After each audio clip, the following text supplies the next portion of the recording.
welcome to In Our Community. I'm your host, VIdya Pradhan. Now, if you're like me, you've had a day when you've woken up and said, what am I doing here? Am I doing the thing that I'm supposed to do? What's my purpose in life? If you've ever had any of those questions or others like them, then I think you're going to be very happy with our show today, because my very special guest is Lynnea Hagen. She's a speaker, a coach, a consultant, a trainer, and she has, I think, some of the answers that we're going to be looking for. Lynnea, welcome to the show. Well, thank you very much. So Lynnea is the president of the Abundance Company. Her mission is to build people, organizations, and communities that inspire the soul. She's a best-selling author, and she has been a radio host as well. That's great. In 30 plus years of coaching and consulting, she has helped build productivity, profits, and people for hundreds of entrepreneurs, leaders, and teams. She's also a single mom to twin sons and lives a life fed by daily gratitude, learning, and moment-by-moment courage to change, grow, and serve the world. Now, Lynnea has done a previous show on In Our Community. It was about how to get unstuck. We're going to talk a little bit about that as the show progresses. That show is available on YouTube, but this show is the beginning of a new series where Lynnea will share the secrets of living a full, grounded life on air with us. Aren't we lucky? Thank you so much. Thank you. So today's show is on something called the biosystem of success, the biosystem of success. So Lynnea, before we move on to that, I just want to ask, how did you get started on this road? What brought you to this? As we talked about, it's a long story. I have to go back to when I was 13 years old. My sister was killed suddenly, and she was my only sibling. And at that time in my life, the rug was kind of pulled out from under me. And I needed to step up and make a lot of changes within myself. I grew up very quickly. I became kind of a serious adult at age 13, 14, 15. And I guess it's really started me kind of looking at what is needed in order to move forward in the world and how not be held back by things that happen. Made you more introspective, for sure. Very introspective. I was kind of like the consultant and coach to my friends. Wow. Yeah, because I became kind of very philosophical about what life is all about and what's going on that gets in our way and how we can think about it more differently.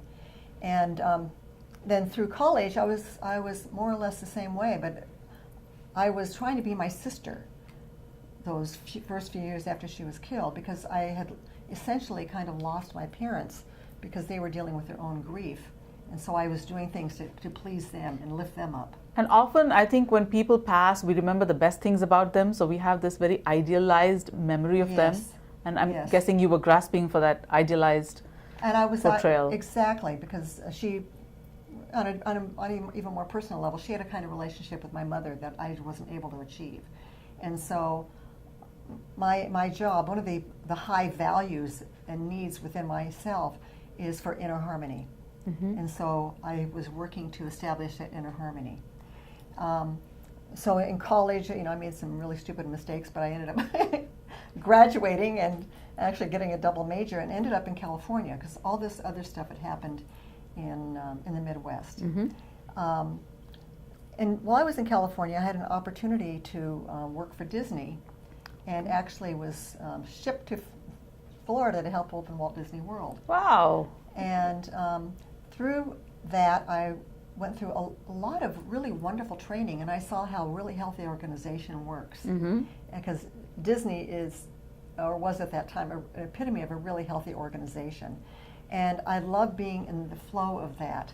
And thinking back now, I understand, because I work with organizations, and one of my masters is in organizational development. That's what I want for everybody, because we all deserve that. We all deserve this stuff where we feel we're valued and we're just respected as human beings. So we ended up coming back to California, and I almost died giving birth to my twins, and one of my boys almost died. And it caused me to kind of pull up kind of short and saying, what is really valuable here in life, and how can I impact that?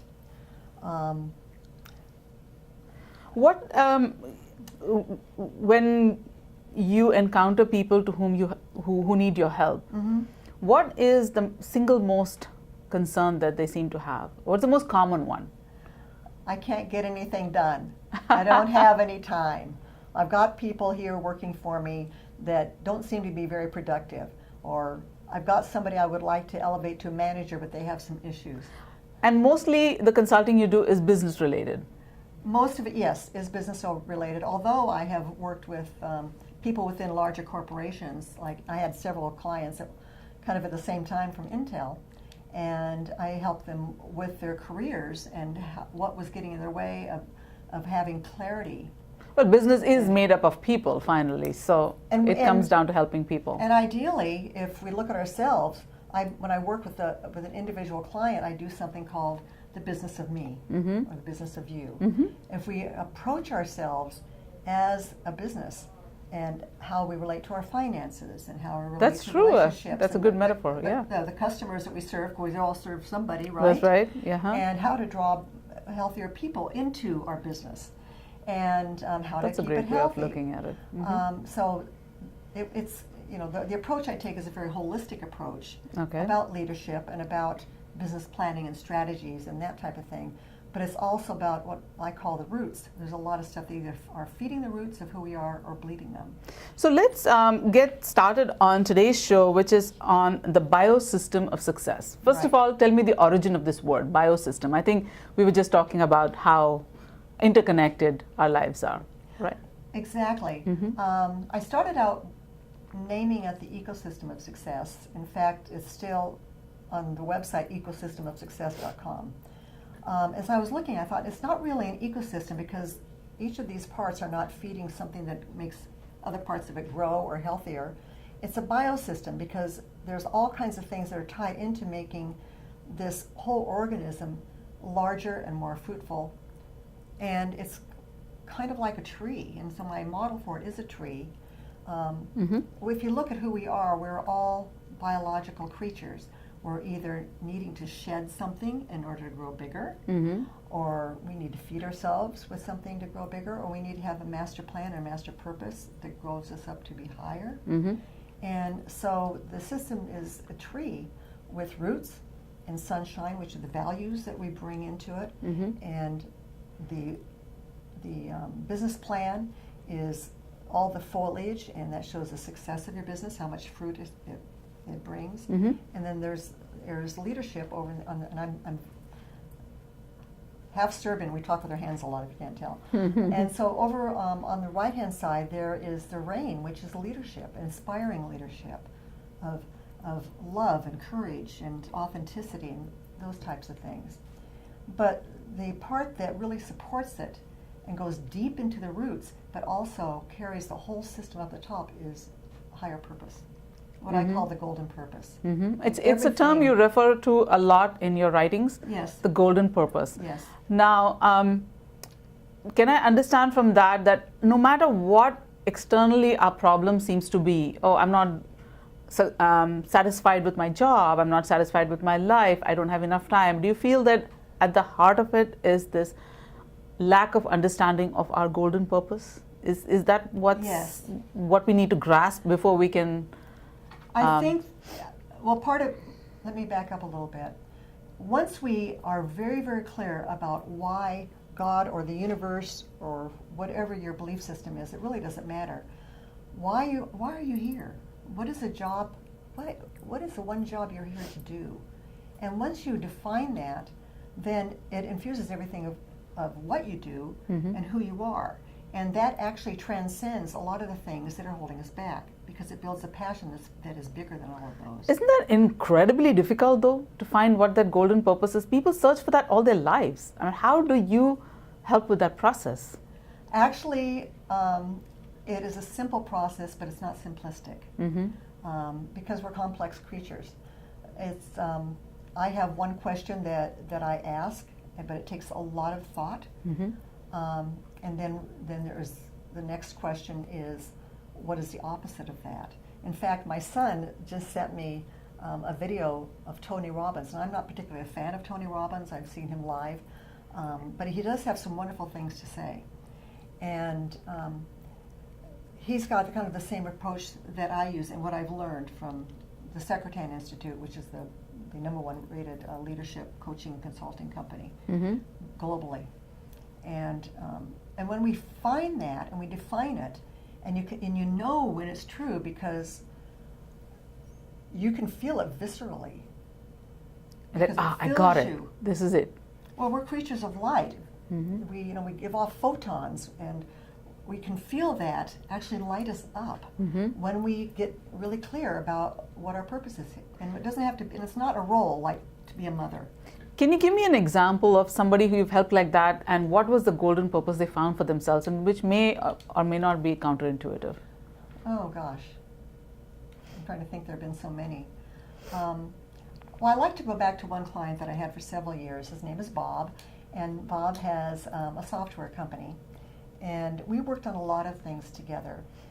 And his thinking, way in the back of his head, was that there was one person he was here to serve with his company, and that one person was that single mom who had to work hard and work very late at her company because the software was messed up. And so his job. So you had visualized this customer. This one customer. So his job was to love that person and give her ease in her life. And he brought that out to everybody. He's one of the most wonderful and loving people. And that shows what a golden purpose can do. Oh, I see. So is this something to get to that point where he could identify that that was his golden purpose? Is that what you helped him with? Yes. Where was he before? Well, he understood for a long time that that's who he was there to serve. He kept thinking about that woman. But when you get right down to it, his greatest pain in the world was the lack of love. You know, Okay. It was hate, actually, hate. And when you turn that around, and what is the opposite of that? Because that's what's crying out from inside of you. So the opposite of that is love. Right. And then and when you have that, you can use it in your business, you can use it in your life, you can, everybody you meet, how you can approach the world, how are you going to approach saving the forests or whatever. That's part of love too. So let's take Bob as an example. So when you met him, he was this confused person with some hate in his soul. Well, not exactly hate, but let's say that's what hurt him the most was he saw in the world. Let's say or indifference. Okay, so could you walk us through the kind of steps you took with him for him to be able to achieve that golden purpose? Because I think that would be really helpful to our viewers, because a lot of us wake up most days thinking, what am I doing?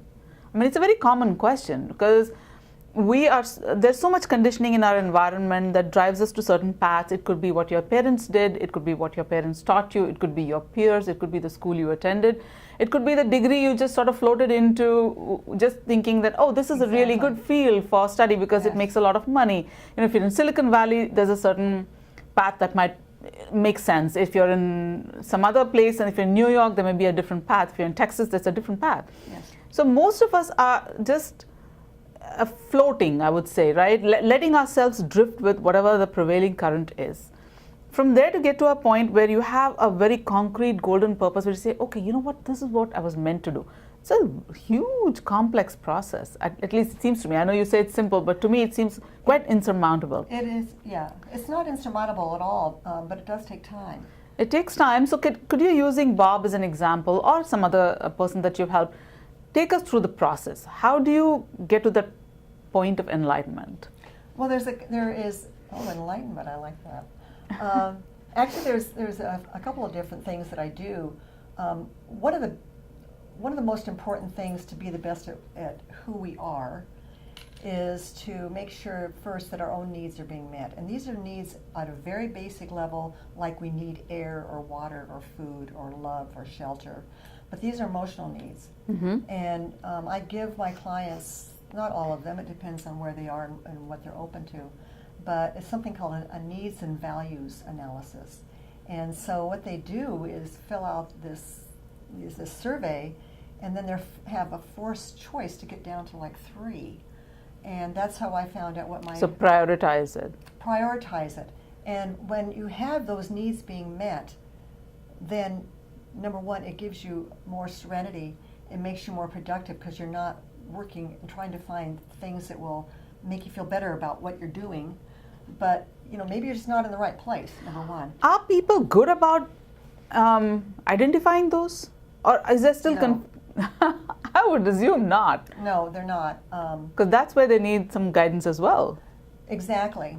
I gave a talk. I gave a whole talk about the biosystem of success and getting unstuck to a group. It was all engineers and scientists.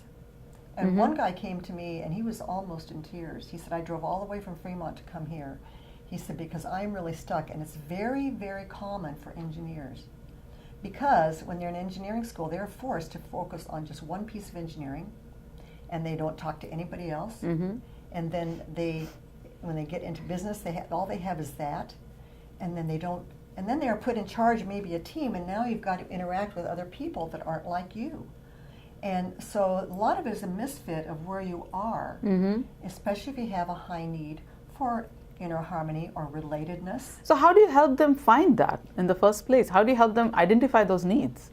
Well, I have a tool that I use. Okay. That helps them look at that, and if you can start getting clear, because I told you one of mine is inner harmony. If I'm in a place that's not harmonious, then I feel really off balance, and you kind of think it maybe I'm crazy, but it's not necessarily you or me or anyone. It's the fact that we're just not in a place that feeds who we are, and we need to really be good at that. Otherwise, we're going to go through life feeling kind of ashamed or let down with who we are because we aren't in a place that pulls the best out of us. Do you have a lot of female clients? I do. It's funny. It kind of goes in waves where I have mainly men and I have mainly female. There's a reason I'm asking that question. I know we're veering a little bit off topic, but it came up to me, and I was thinking that as women, a lot of us are conditioned to put other people's needs first, often. And Yes. so I was wondering if it was harder for women to get to that point where they say, my needs are important. I think it's much more difficult. I'm a people pleaser, and so it was difficult for me. Well, luckily, one of the first licenses I got when I first started my coaching work back in 2002 was for something called extreme self-care. And extreme self-care, in fact, I taught this through the extension program at San Jose State, and it was all women. And extreme self-care goes back to that concept of putting your own oxygen mask first. Exactly. Before I you use can that help others. Or analogy often. Yeah. Exactly. Fill up your bucket, and then you can share. But extreme self-care goes back to, and it's all part of the biosystem of success, the 9 environments of who each of us is, the 9 environments of you, with our spiritual environment, and our network, who we're connected to, and our social environment, our physical environment, our house, and what we're dealing with is most people have a whole world of who they are filled with nothing but tolerations.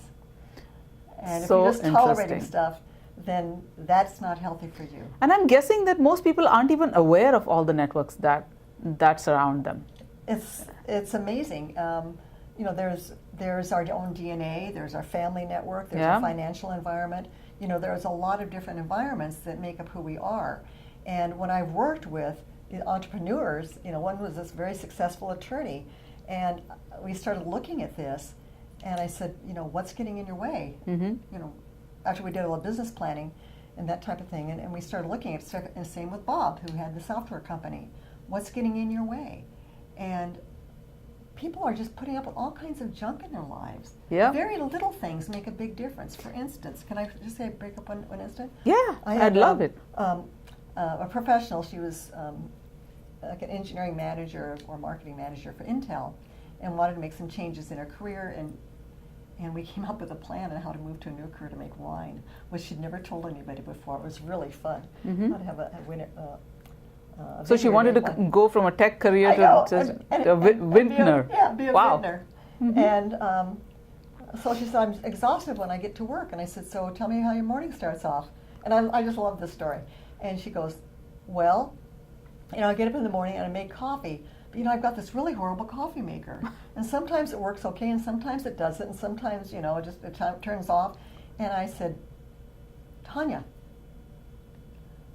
how much would it cost you to go down to Orchard Supply and buy a coffee maker? $15? So she bought this coffee maker, and she started clearing out all these areas of her life, these little Can you believe it? tolerations. We talked the next week, and I said, so how are you doing? And she said, I cannot tell you what a difference that coffee maker has made in my life, because you're starting off the morning frustrated, and your brain can only process 3 things at once. So you don't need to have it processing that cruddy coffee maker when you've got so many other things on your plate. Absolutely. So get rid of it. I think that really makes me realize how much we live lives in a reactive manner. That we're just reacting to stuff. We're not being proactive about the things that we need to do. And I think that's where you help the people get unstuck. Right? There's 2 different ways to be in the world, basically. In a reactive mode or a responding mode. If we take care of the things that may cause us to have a reaction, right, then that clears away, and now we are free to respond. And which is a much calmer way to live life. It is. It's a toll. It's a big toll. It's a big toll. I mean, there isn't a lot of control we have over so many elements of our lives. It's nice to be able to exert it on the things we can change. Exactly. Right? Absolutely. This is a great moment to show our viewers your book, which is Stuckness. Let's take a quick look at it. So this is Lynnea's book on Stuckness. It's a little how-to kind of thing where she gives these really short messages of things that you should be aware of, like this coffee maker, that this will help you take a look at your life in a more responsive way rather than a reactive way. Maybe take some notes and figure out what's going on in your life if you don't want to directly interact with Lynnea. Exactly. This is a great way to take a quick peek at your own life. It's called Stuckness. How is it available? How can people get a hold of this book? It's called, the full name on it is Lynnea Hagen on Stuckness. It is available on Amazon. Okay. Or Amazon it is. Right. Or you can buy it from me if you want to get in touch with me. It's Lynnea, Lynnea, at abundancecoaching.net. Let's do that one more time. Lynnea, Lynnea, at abundancecoaching.net. Okay, yeah. Viewers, I hope you got that. And this is exactly it. If you start examining our lives, I think also that we need to give ourselves permission to examine our lives, isn't it? We don't value ourselves enough to say, let me take, just like if we had a business, we would examine it, right? We'd do an audit, we would do a accounting at the end of every year. We don't do that with our lives, and that's where you come in. That's right? where I come in. I don't know if you remember, a few years ago there was a movie and a book out called The Secret. Yes. And I did a teleclass in response to that. It was called The Secrets Behind the Secret. And the secrets behind the secrets are you need to clean up all that stuff that you're tolerating in your life. So, you asked me let me one thing for people to work on. Mm-hmm. So what I tell all my clients, take the time and make a list of 60 to 100 things you're tolerating in your life. It could be the way that somebody puts you on hold all the time. It could be a pile of papers that need to be addressed. It could be maybe, I had a chip out of one of my baseboards. Something fell down and it took off the white paint, and every time I walked out of the bathroom I went, ah! Because I thought it was a cockroach. It was the weirdest thing. Absolutely, yes. And then I had to regroup. There's a little friction, right? There's a little friction every time we tolerate something that we can possibly change. Yeah, right? And tolerations are basically things in your life you have not consciously chosen to be there. Now, there is a level of toleration that is kind of operates on a higher level, and that's the concept of acceptance. Right. Because somebody said, well, my daughter married a guy that I just can't stand. Well, you can't change that. So you can't change that, but you have a higher value there. You have a relationship with your daughter that you value. Right. And so we need to graciously make a move to acceptance. But that's only a very small portion of our lives. Yes. So just the day-to-day. Start cleaning out the junk. One client had a broken handle on a drawer in her desk, and she said, it throws me every time I open it. I said, fix the handle. Duh. Absolutely, absolutely. And, stop imbuing yourself and feeding yourself on news. Another client listened to the news when he was driving to work. He read the news at break when he was at work. He listened to the news when he came home, and he watched the news at night. And I said, David, why do you need so much news? Does that make you feel good? He said, oh, I feel terrible. Exactly. I said, you don't need that much De-link, news. yeah. It's going to help. It's going to go on whether you're there or They're not. You know? So absolutely, that's a great idea. And yes. So viewers, here's our first lesson at the end of our first of this series, which is find out the things that you're tolerating, which you don't have to tolerate. Make a list, 60 to 100. Wow. I have to go back and go put some serious thought into this. Yes. Think of relationships, think of your time. Think of your day-to-day routines. Think of a refrigerator. Yes. what is there that needs to be taken out and chucked? Because you've never used it and you're never going to use it again. It takes up energy. It draws energy. Absolutely. Yeah. So that, I think, brings us to the conclusion of the first of the series. I hope our viewers got something out of it. I know I did. And in the future series, we are going to be talking about, here are the things, here's a list, which is the 7 strategic steps to achieve success. Extreme self-care. I think we discussed it briefly in this episode. Yeah. Get and keep out of your own way. Then build and keep relationships via 3 essential values. Find your golden purpose. We talked about that a little bit too. Reduce stress, increase joy, and be a great, inspiring leader. So each of these episodes, we'll drill down to some of the things that we touched on in this particular episode, and you are getting this for free, courtesy KMVT. And of course, these shows will be on YouTube as well. So Lynnea, thank you so much. This was such an entertaining 30 minutes. I hope our viewers found it the same, and useful, very useful. I hope so too. Absolutely. So that was in our community's first episode with Lynnea Hagen on her series. I'm your host, VIdya Pradhan, saying namaste and goodbye.